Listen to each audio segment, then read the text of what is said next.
Exercise ಡಿಪಾರ್ಟ್ಮೆಂಟಿಂದ ಸರ್ಕಾರ only revenue ಅಷ್ಟೇ expect ಮಾಡ್ತಾ ಇದೆ ಒಂದು ಸೈಡು.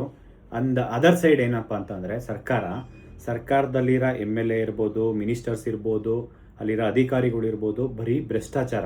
ನಾವು ಮೊನ್ನೆ ಎಲ್ಲ ನೋಡಿರ್ಬೇಕು ವಿಧಾನಸೌಧದಲ್ಲೆಲ್ಲ ಎಷ್ಟು ದೊಡ್ಡ ಮಟ್ಟಕ್ಕೆ ಆಗ್ತಾ ಇದೆ ಈ ಒಂದು ಎಕ್ಸೈಸ್ ಡಿಪಾರ್ಟ್ಮೆಂಟಲ್ಲಿ. ತುಂಬ ಸಾಕಷ್ಟು ಭ್ರಷ್ಟಾಚಾರ ಯಾಕೆ ಆಗ್ತಾ ಇದೆ ಅಂತಂದರೆ ಇಲ್ಲಿ ಎಕ್ಸೈಸ್ ಸಬ್ ಇನ್ಸ್ಪೆಕ್ಟರ ಕೊರತೆ ಇದೆ. ಲಾಸ್ಟ್ ನೋಟಿಫಿಕೇಶನ್ಸ್ ಆಗಿದ್ದು 2017ರಲ್ಲಿ, ಅಲ್ಲಿಂದ ಇಲ್ಲಿವರೆಗೂ ನೋಟಿಫಿಕೇಶನ್ಸ್ ಆಗಿಲ್ಲ.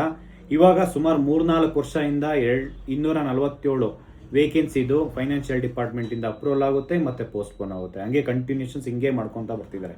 ಸುಮಾರು 247 ವೇಕೆನ್ಸಿ ಏನಿದೆ ಅದನ್ನು ಈ ಕೂಡಲೇ ರೆಕ್ರೂಟ್ಮೆಂಟ್ ಮಾಡಬೇಕು, ಎಕ್ಸೈಸ್ ಸಬ್ ಇನ್ಸ್ಪೆಕ್ಟ್ರು ಆಗಬೇಕು ಅಂತ ಹೇಳ್ಬಿಟ್ಟು ಇಲ್ಲಿ ಸಾವಿರಾರು ಲಕ್ಷಾಂತರ ವಿದ್ಯಾರ್ಥಿಗಳು ಹಗಲು ರಾತ್ರಿ ಕಷ್ಟಪಟ್ಟು ಓದ್ತಾ ಇದ್ದಾರೆ. ಏನೋ ನೋಟಿಫಿಕೇಶನ್ಸ್ ಇವತ್ತಾಗುತ್ತೆ ನಾಳೆ ಆಗುತ್ತೆ ಅಂತ ಹೇಳ್ಬಿಟ್ಟು ಇಲ್ಲಿವರೆಗೂ ಸರ್ಕಾರ ಮಾಡಿಲ್ಲ.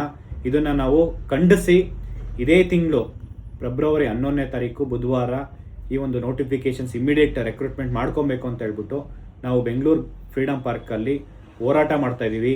ಎಲ್ಲ ಎಕ್ಸೈಸ್ ಸಬ್ ಇನ್ಸ್ಪೆಕ್ಟರ್ ಆಸ್ಪಿರೆಂಟ್ಸ್ ಏನಿದ್ದೀರಾ ಎಲ್ಲರೂ ಈ ಒಂದು ಹೋರಾಟಕ್ಕೆ ಭಾಗಿಯಾಗಿ ಅಂತ ಹೇಳ್ಬಿಟ್ಟು ಮನವಿ ಮಾಡ್ಕೊತೀನಿ. Thank you so much. ನಮಸ್ಕಾರ.